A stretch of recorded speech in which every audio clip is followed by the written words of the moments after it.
This next video is an introduction to Yext, yext.com. Come over here and sign in. I'll give you all the credentials to sign in here. Basically what this is this is a listing manager, an online listing manager. As you can see, I have Arrowhead and Morrison Lake here. If I click on, let's just say Arrowhead, and now I go to listings.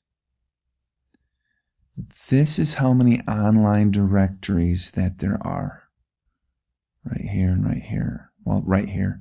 These are the updates that we've had. These are a list of all the directories. Now, if you can imagine trying to update all of this stuff and making sure it was all up to date, it would literally take forever. Yelp, Facebook, Amazon, now Amazon Alexa, it just goes on and on and on. So with this software, we're able to manage everything, all the listings. I just have to type in the information once and it goes in here. I can watch the reviews, who's posting about us online, all in one place.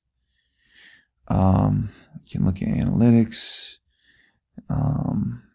This goes above the scope of this video, but this is basically Yext. We're going to show you how to do a post so it will go to Facebook and Google without having to go and post it on Google, go and paste it on Facebook, and that type of thing. But this is just a brief introduction of what Yext does.